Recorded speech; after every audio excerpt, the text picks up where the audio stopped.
बाबा साहब की बात करूं, क्योंकि आज हम परम पूज्य बाबा साहब की जयंती मना रहे हैं, तो उनके जीवन से जुड़ी हुई 2 घटनाओं का जिक्र मैं हमेशा मंच से करती हूँ।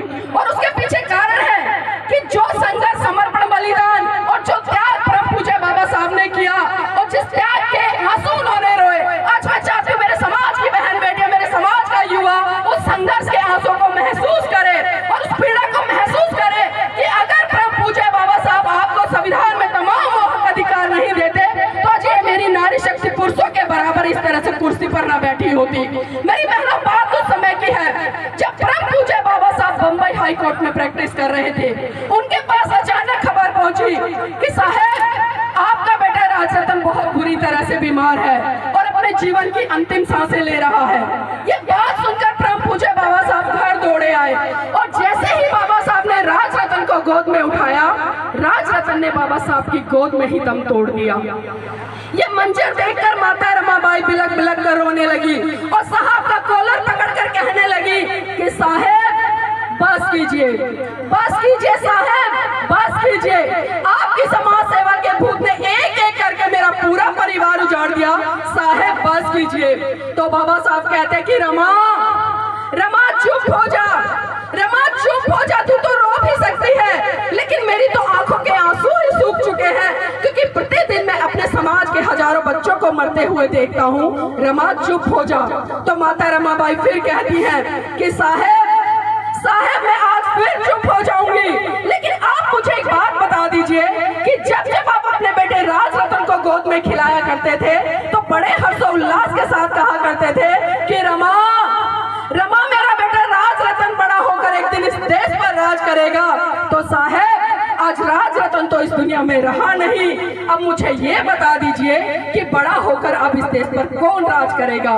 तो बाबा साहब राजरतन के पार्थिव शरीर पर हाथ रखकर कसम खाते हैं और कहते हैं कि रमा मैं एक दिन भारत देश में ऐसा काम करके जाऊंगा कि हर रमा की कोख से जन्म लेने वाला राजरतन इस देश पर राज करेगा, इस देश पर राज करेगा। और वो राज परम पूज्य बाबा साहब साथियों हमें संविधान के अंदर देकर गए, एक वोट देने तक से लेकर एक शासक बनने तक का अधिकार। अगर आज मैं बात करूं, एक चाय बेचने वाला व्यक्ति भी देश का प्रधानमंत्री बन जाता है तो किसी और की देन नहीं, किसी देवी देवता की देन नहीं, किसी अन्य पुरुष की देन नहीं, वो देन है सिर्फ परम पूज्य बाबा साहब के संविधान में दिए गए उस हक अधिकार की जो वोट रूपी ताकत थी। लेकिन आज हम देख रहे हैं मेरे समाज के तमाम लोग अपने वोट की ताकत को समझ नहीं रहे हैं। सिर्फ मात्र 5 साल में जब चुनाव आते हैं तो 500 रुपए में अपना वोट बेच देते हैं। क्यों? दारू की बोतल के बदले अपना वोट बेच देते हैं। क्यों? क्योंकि लगातार वो 5 साल रोने का काम करते हैं। अब एक बात बताइए, जो व्यक्ति आपसे आपका वोट खरीदेगा क्या वो आपके बच्चों के लिए, उनके भविष्य को संवारने के लिए वो आपका काम करेगा? बिल्कुल भी नहीं करेगा। हमने समझा ही नहीं। साहब मान्यवर काशीराम जी ने इतना समझाया इस देश के लोगों को और खासकर बहुजन समाज को। 4000 किलोमीटर की यात्रा तय की साइकिल पर एक एक व्यक्ति को जा जाकर समझाया कि आपके वोट की ताकत कैसी है। जिस तरह से आप अपने घर की बहन बेटियों की इज्जत को सुरक्षित रखते हैं ना, उसी तरह से आप अपने वोट की ताकत को समझो, अपने वोट को सुरक्षित रखो और उस वोट की ताकत से आप किसी को सत्ता से गिरा सकते हैं ना तो उसको उठा भी सकते हैं। लेकिन हमारे लोगों ने समझा नहीं, हमारे लोगों ने समझा नहीं। वोट चुनाव आया, चुनाव के समय अपने वोट को ऐसे ही बर्बाद कर दिया। और खासकर यहाँ पर जिस तरह से साहब ने कहा, क्योंकि परंपराओं की अगर मैं बात करूं तो परंपराएं बहुत सारी हैं, बहुत सारी ऐसी गलत परंपराएं जो आज भी समाज में विद्यमान है। आज भी उनकी जड़ें इतनी मजबूत हैं कि चाहकर भी मेरे समाज की बहन बेटियां उनको छोड़ नहीं पा रही हैं। इसी कड़ी को आगे बढ़ाते हुए मैं एक घटना का जिक्र और करना चाहूंगी। जब परम पूज्य बाबा साहब महाराष्ट्र आए पीएचडी की डिग्री लेकर तो महाराष्ट्र के लोगों में बड़ा हर्षोल्लास था। उन्होंने निर्णय लिया कि परम पूज्य बाबा साहब विदेश से लौटे हैं तो उनके सम्मान सत्कार में एक कार्यक्रम का आयोजन करेंगे। और महाराष्ट्र के लोगों ने वैसा ही किया, एक बहुत विशाल, बहुत भव्य कार्यक्रम किया। और जब यह बात माता रमाबाई को पता चली कि मेरे साहब आ रहे हैं, उनका सम्मान सत्कार समारोह होगा, तो क्यों ना मैं भी उस सम्मान सत्कार कार्यक्रम का हिस्सा बनूं और अपने साहब को देखूं। लेकिन विडंबना देखिए मेरी बहनों, पूरा मंच सजा था, लाखों की भीड़ थी, बाबा साहब भी मंच पर थे, लेकिन रमाबाई के पास में एक भी ऐसी साड़ी नहीं थी जिसको वो पहनकर बाबा साहब के सम्मान सत्कार कार्यक्रम में जा सके। माता रमाबाई ने पूरे घर की तलाशी ली। अचानक उन्हें ट्रंक में साहू जी महाराज के द्वारा बाबा साहब को एक पगड़ी भेंट की गई थी सम्मान के रूप में। वो पगड़ी दिखाई दी और माता रमाबाई ने उस पगड़ी को निकाला और जहां जहां से उनकी साड़ी फटी हुई थी उस साड़ी पर लपेट कर बाबा साहब के सम्मान सत्कार कार्यक्रम में वो चली गई। अब एक बात बताइए, जब किसी के पति का सम्मान सत्कार समारोह हो रहा हो तो उसकी पत्नी को कहाँ होना चाहिए? मंच पर होना चाहिए, मंच पर होना चाहिए ना। लेकिन आपको जानकर आश्चर्य होगा कि माता रमाबाई ना तो मंच पर थी, ना पहली पंक्ति में थी, ना दूसरी पंक्ति में थी। यहाँ तक कि अगर मैं बात करूं जो लाखों लाखों की भीड़ थी, दूर दूर तक माता रमाबाई कहीं दिखाई नहीं दे रही थी। बाबा साहब भी मन से भाषण देते हुए कहीं ना कहीं एक उम्मीद से टकटकी लगाकर निहार रहे थे कि मेरी रामू मुझे दिखाई दे, लेकिन बाबा साहब को भी लाखों की भीड़ में माता रमाबाई कहीं दिखाई नहीं दी। काफी लंबे समय तक भाषण हुआ। भाषण देते देते अचानक बाबा साहब की नजर भीड़ के पीछे दूर एक पेड़ था, उस पेड़ के पीछे पड़ी। वहां पर एक महिला खड़ी थी और वो टकटकी लगाकर छुपके से बाबा साहब को निहार रही थी। बाबा साहब समझ गए, बाबा साहब समझ गए कि ये कोई और नहीं, वो महिला मेरी रामू है।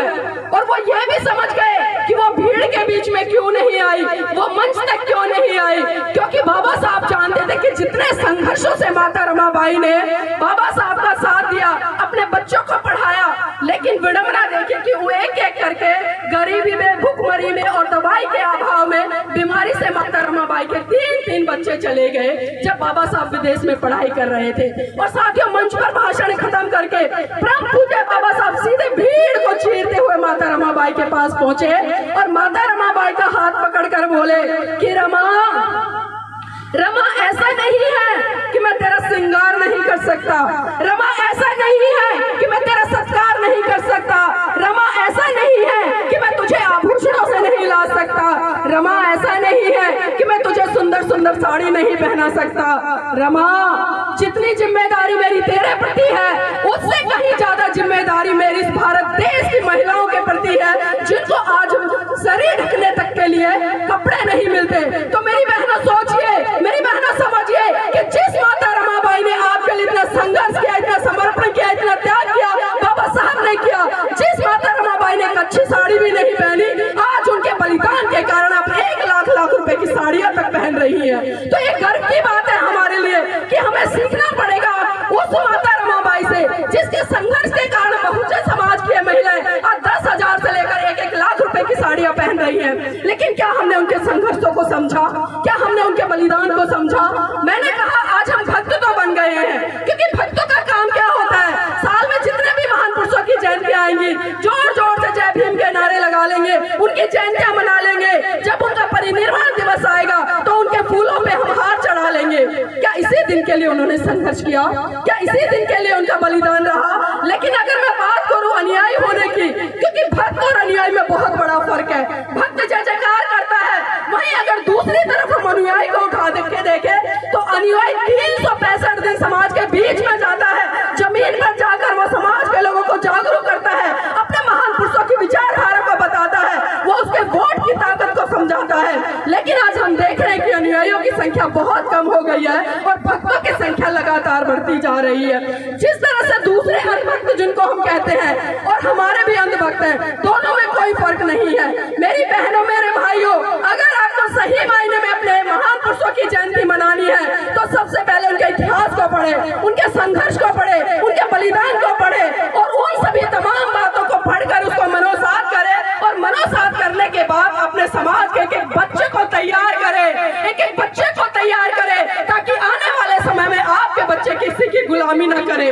लेकिन आज मैं देखती हूँ कि मेरे समाज की बहन बेटियां ही नहीं बल्कि मेरे समाज के पुरुष साथी भी लगातार कर्म कांडों में उलझे रहते हैं, लगातार इस तरह के त्योहार मनाते हैं जिनसे हमारा कोई लेना देना नहीं है। मैं एक बार अपनी महिला साथी से पूछना चाहूंगी, क्योंकि साल में बहुत सारे त्योहार आते हैं, एक करवा चौथ का व्रत आता है, कितनी महिलाएं रखती हैं? हाथ खड़ा कर लीजिए एक बार, ईमानदारी से ताली बजा लीजिए एक बार अपने लिए जोर से। अब मैं पुरुषों से पूछना चाहती हूँ, ये व्रत किस लिए रखती है महिलाएं? कोई भी बताए साथी, करवा चौथ का व्रत महिलाएं किस लिए करती हैं? नहीं बताओगे? चलिए महिलाएं साथी आप ही बता दीजिए किस लिए करती हैं, किस लिए करते हो? पीछे से आवाज आ रही है पति की लंबी उम्र के लिए। सही बात है, आप करवा चौथ का व्रत इसलिए करती हो ताकि आपके पतियों की लंबी उम्र हो जाए, लेकिन आप अपने पतियों से पूछे कि आपकी लंबी उम्र के लिए कौन सा व्रत करते हैं? शायद एक भी नहीं करते। इसका मतलब क्या समझे कि आप जल्दी से लुढ़को और ये दूसरी ले आए? इसका मतलब तो यही हुआ ना। और एक चीज और देखिए, क्योंकि मैंने कहा ना हम चिंतन मनन नहीं करते हैं। मेरी बहनें पूरा दिन भूखी रहती हैं, शाम को करवा चौथ का व्रत खोलती हैं। अब एक बात बताइए, जब आप करवा चौथ का व्रत खोलती हैं तो छन्नी में से किसको देखती हैं? किसको देखती हैं? चांद को। बहुत अच्छे, किसको देखती हैं? चांद को। अब एक बात और सोचिए, जब आपका बच्चा कई बार शाम के समय रोता है तो ये महिला ही कहती है कि बेटा देख चंदा मामा निकल गया। क्या बोलती है कि बेटा देख चंदा मामा निकल गया। और जब करवा चौथ जैसी रूढ़िवादी परंपराएं आती हैं, आप उसी चांद को, उसी भाई को पति के रूप में छन्नी में से देखती हैं। ये कैसा दोहरा मापदंड? एक तरफ तो आप उसे अपना भाई बना रही हैं और जब करवा चौथ जैसी परंपराएं आती हैं तो आप उसको पति के रूप में देखती हैं। क्या इसी दिन के लिए परम पूज्य बाबा साहब ने 4-4 बच्चों की कुर्बानी दी?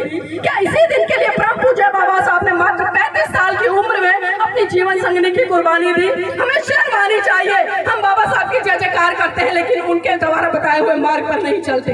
मेरी बहनों सोचो कि आखिर आप किस दिशा में काम कर रही हो।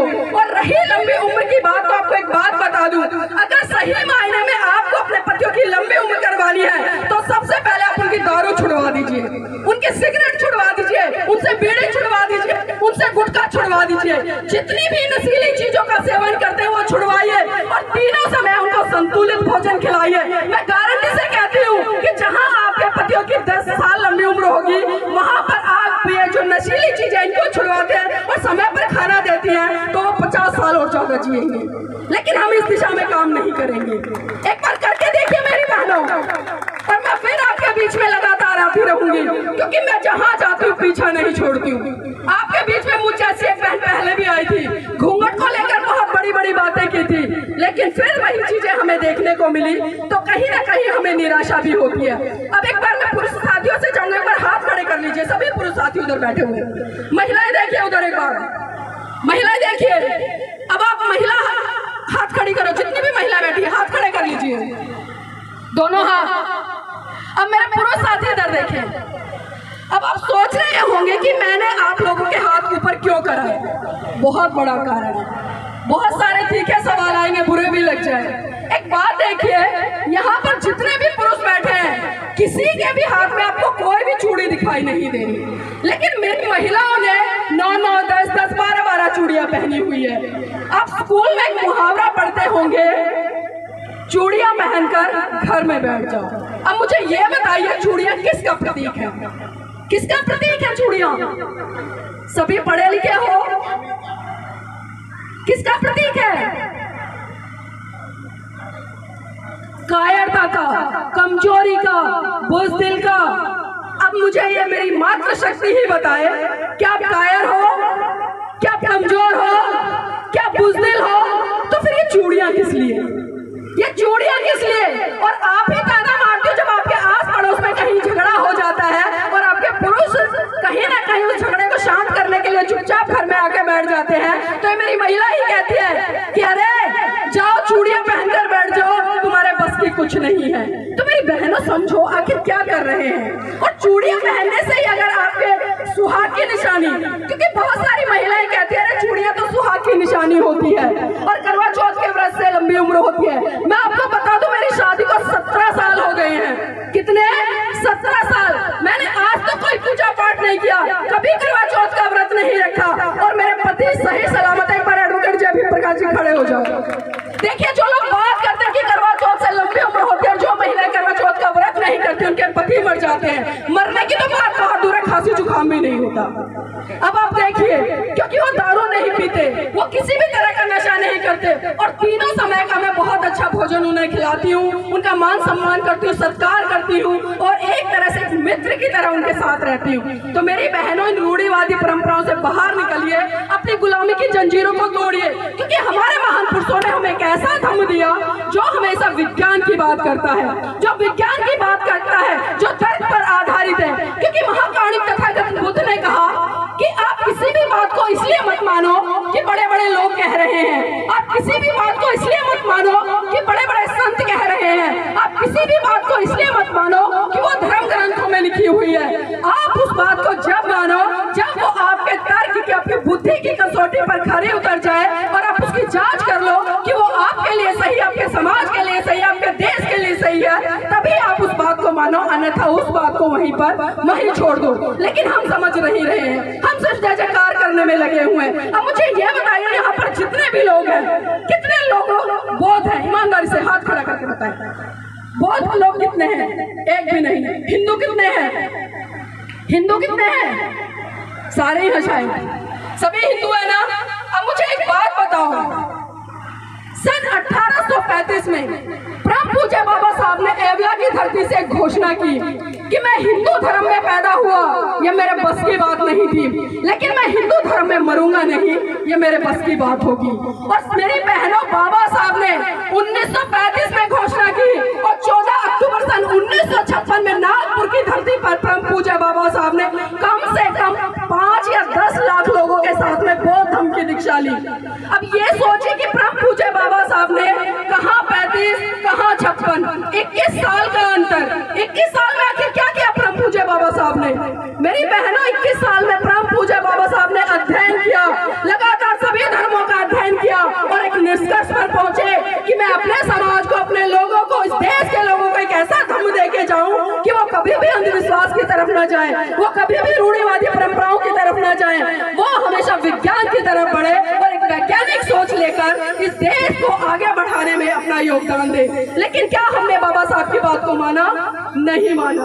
हम बाबा साहब की जय जयकार कर रहे हैं, हम बाबा साहब के नारे लगा रहे हैं, हम बाबा साहब की फूल मालाएं चढ़ा रहे हैं, हम बाबा साहब के नाम से मोमबत्तियां जला रहे हैं, लेकिन सही रूप में हम बाबा साहब की बातों को नहीं मान रहे हैं। तो क्या हम अपने आप को बाबा साहब का अनुयायी कह सकते हैं?